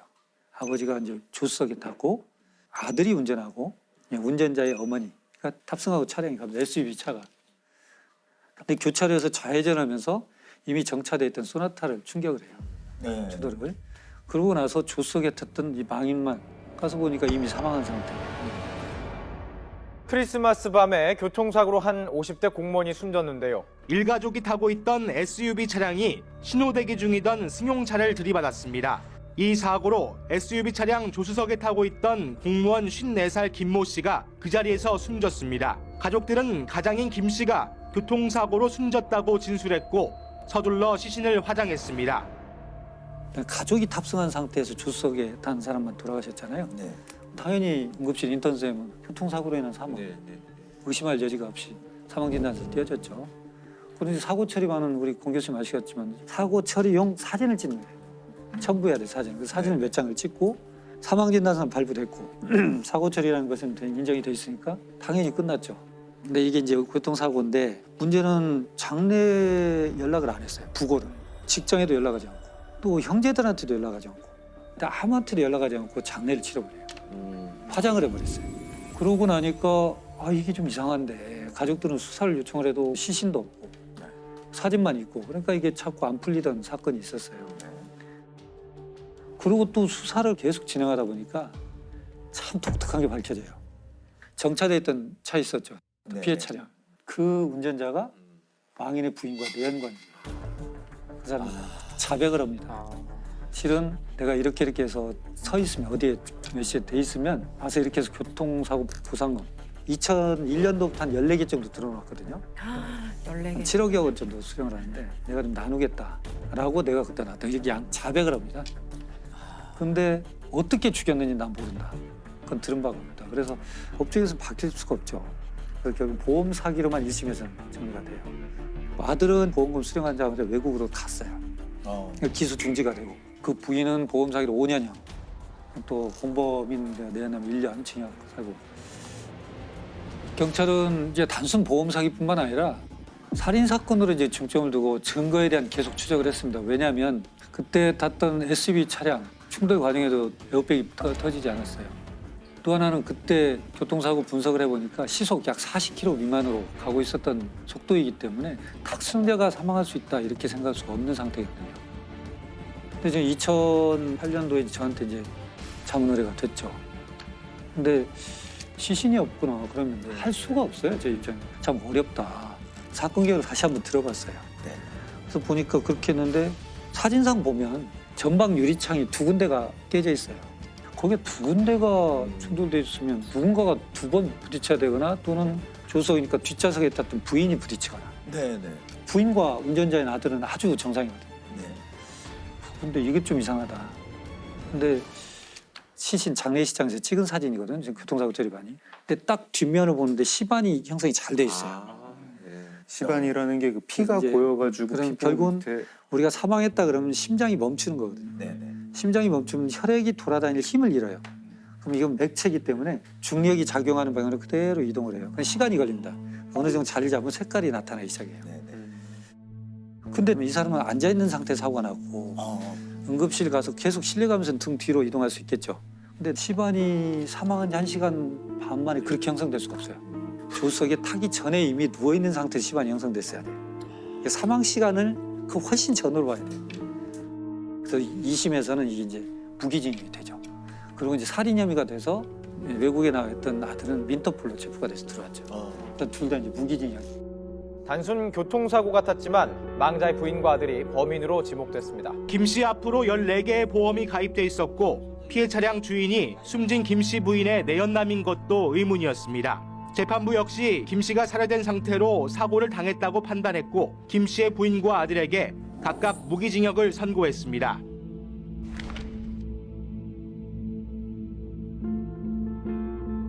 이게 만약에 등 사진을 안 찍었으면 영영 몰랐던 거네요. 오히려 장례를 정상적으로 좀 치렀으면 묻힐 뻔했던 거네요. 이분들의 좀 성급한 마음이 꼬리를 잡히게 된. 근데 그게 문제예요. 지금 우리나라가 뭐 OECD 국가 뭐 10위 안에 들어있고 그러지만 근데 출생과 국적 취득은 굉장히 까다롭습니다. 근데 사망에 대한 것은 굉장히 허술해요. 다시 말씀드려서 원래는 장례를 치르기 위해서는 의사가 사망 진단서를 띄워주고 이 사망 진단서를 가지고 동사무소에 가서 국가한테 사망 등록을 해야 돼요. 국가가 사망 등록을 받으면서 이상 여부가 없으면 장례 허가증을 줘야 돼요. 이걸 가지고 장례를 치러야 돼요. 화장 매장 허가증을 가지고. 근데 우리나라는 사망 등록이 그렇게 안 돼 있어요. 장례를 다 치르고 사망을 한 날로부터 한 달 이내에 동사무소 가서 신고하면 되거든요. 그러니까 뭐 필터링이 없는 거예요. 볼 수 있죠. 근데 또 중요한 건 사망 진단서가 없어도 돼요. 인후 보증이라고 2사람의 보증만 있으면 사망 등록이 또 가능합니다. 인후 보증이라는 게 그 버두자 쓰는 그냥 가족도 아니고 그냥 지인이 와가지고 해주면 된다. 죽음에 대해서 객관적 검증의 제도가 필요하다는 겁니다. 경북 상주 농약 사이다 사건입니다. 경북 상주의 한 마을 회관에서 음료수를 마신 할머니들이 의식을 잃고 쓰러져 중태에 빠졌습니다. 국과수 감정 결과 음료수에는 살충제 성분의 농약이 들었던 것으로 확인됐습니다. 무색 무취의 농약이라서 할머니들이 농약이 섞여 있다는 것을 모른 채 음료수를 마셨던 것으로 보입니다. 때는 이제 2015년 7월 14일이고요. 마을 회관에 할머니 7분이 모입니다. 7월이니까 덥잖아요. 그렇죠. 아우 더우니까 목마르다. 뭐 먹을 거 없나? 마실 거 없나? 하고 냉장고 문을 열어요. 사이다가 페트병으로 있었는데 뚜껑이 사이다 뚜껑이 아니라 자양강장제 뚜껑으로 닫혀 있었어요. 할머니 한 분이 그걸 꺼내 와가지고 밥그릇에 돌려가지고 나눠 드십니다. 나눠 드시는데 한 분은 내가 집에서 마가루를 이제 물에 타가지고 마시고 와가지고 난 안 먹겠다. 이러면서 한 분은 안 드세요. 드시고 나서 조금 있다가 한 분, 두 분 쓰러지세요. 한 분, 두 분 쓰러지고 할머니들이 이제 쓰러진 채로 구토를 해가지고 토사물이 얼굴에 뒤덮이고 하도 한 분은 이제 그 구토를 격렬하게 하셔가지고 틀니가 빠질 지경이 돼요. 제일 젊었던 할머니가 비틀거리면서 나가요. 마을회관 옆집에 살던 할머니가 마당을 기어다니던 할머니를 보고 형님 왜 그래요? 이러면서 119에 신고를 합니다. 그 마을회관 안에는 할머니 5분이 계속 발작을 하고 계신 거예요. 예. 근데 그 안에 할머니 5분이 있다는 걸 구급차가 몰라요. 아이고 이런. 신고를 한 분만 했구나. 거의 1시간 가까이 돼서 이 5 할머니는 그때서야 병원을 가는 거예요. 그 할머니 6분 이제 다 중태에 빠지시고 결국 2분은 돌아가세요. 경찰이 당연히 오죠. 마을회관에 있던 모든 액체를 다 수거를 하고 금방 밝혀내요. 뭐 들어있다. 네. 사이다와 특정 성분의 살충제가 섞여 있었다. 이거는 그러면은 계획적인 범죄고 살인 범죄다. 수사를 하죠. 마을 입구에 CCTV가 있어요. 외부인 온 사람들을 다 수색을 해요. 근데 외부인 중에는 없는 것 같아요. 외부인 중에는 없는 것 같고 그럼 내부인인가? 이 마을 너무 작아가지고 마을 사람들 다 서로 알고 다 형님 동생하고 누가 원한 가진 사람도 없는데 이게 어떻게 이럴 수가 있지? 자연스럽게 의심의 방향은 왜 할머니가 7분이 모였는데 한 분만 사이다를 안 드셨나? 안 드신 분. 네. 그 안 드신 분한테 이제 수사 초점이 모아가게 되죠. 수사를 할 때 의심스러운 부분들이 많이 나와요. 그 할머니가 타고 다니는 전동 휠체어가 있는데 거기서 농약 성분이 나오고 이 할머니 옷에서 그 살충제 성분이 나와요. 제일 또 의심스러운 거 하나가 그 할머니 집에 그 마당 뒷뜰에 뚜껑 없는 자연강장제가 나오고 그 자연강장제 안에 살충제가 성분이 나와요. 그리고 할머니 집에서 자연강장제가 9병이 더 나오는데 그 9병이랑 마당에서 발견된 한 병이랑 유통기한이랑 제조번호가 같아요. 같은 세트네요. 네, 같은 세트. 10개짜리 한 상자를 사서 하나를 마시거나 비우고 거기에 살충제를 넣어서 마을회관에 가서 사이다를 탄 거 아닐까? 이제 경찰이 이 할머니를 용의자로 특정을 하고 체포를 합니다. 저는 경찰청에서 제가 근무할 때여서 투입이 됐어요. 이분이 마을회관으로 가는 동선이 늘 있어요. 네. 늘 있는데 공교롭게도 그랬는지 아니면 자기가 범행을 하려고 하는 긴장도 때문에 그런지 그날 다른 곳으로 가요.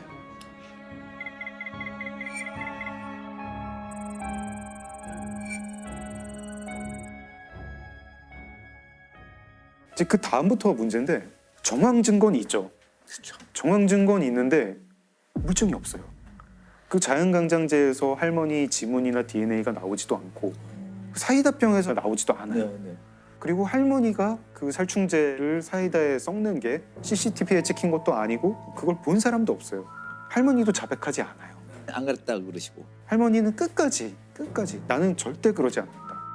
강력범죄였던 성향이 있는 분들도 아니고 하니 계기만 만들어주면 잘 자기가 이 범죄가 왜 저질러졌는지에 대한 동기를 스스로 밝히고 자백을 할 줄 알았는데 끝까지 완강하게 결국은 마지막까지 이렇게 자백하지 않고 갔는데 그렇게 해서 국민참여재판을 신청을 하게 돼요.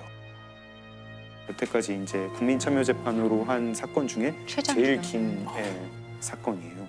굉장히 치열한 공방을 거쳐가지고 국민참여재판이 5일 동안 결국에는 이제 배심원들이 전원 유죄로 판결을 내립니다. 그리고 대법원도 결국 무기징역입니다.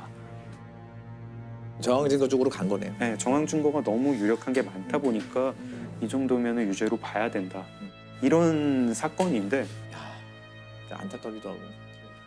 그러면은 살해 동기도 모르는 거네요.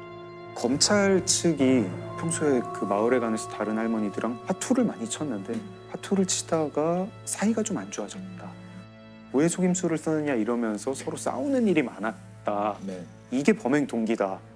듣고 보면은 그 화투가 이제 점당 10원짜리 할머니들 다 소비였다고 드시죠? 하는데 그것 때문에 6사람을 독살을 한다? 살해 동기도 지금 그 검찰 측에서 주장하는 그걸로만 화투 지금 때문에 싸움이다. 동기가 사실 끝까지 우리 마음을 좀 불편하게 하고 그러니까 너무 사소하거나 이해할 수 없는 이유라 이거죠. 근데 농업 전문지에 농민분들이 이제 칼럼 쓰는 거를 보면은요 이런 게 되게 되풀이해서 나와요. 이렇게 답답한 줄 몰랐다.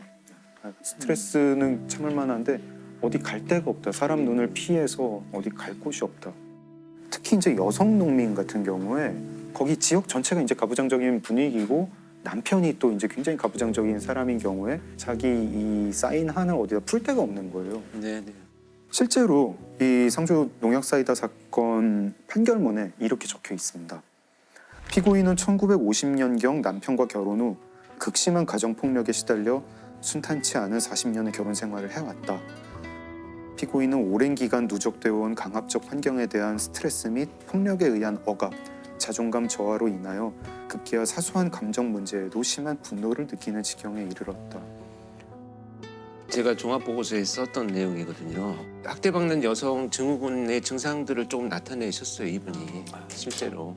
그 문제로 인해서 이분이 자기가 뭔가 침해받는 것에 대해서 너무 예민한 반응을 해오셨어요. 그러니까 분노나 이런 건 조절이 잘 안 되고 내 텃밭에 누군가 옆집에서 팔을 한 2단만 여기 심어놓게요 해도 뽑아서 막 던져버릴 정도로 이제 감정이 극단적으로 왔다 갔다 하는 약간 문제가 있어서 이게 누적되어 와서 나를 무시하고 속여 나를 계속 뭐 이런 것이 이제 촉발되었다고 보는 거죠.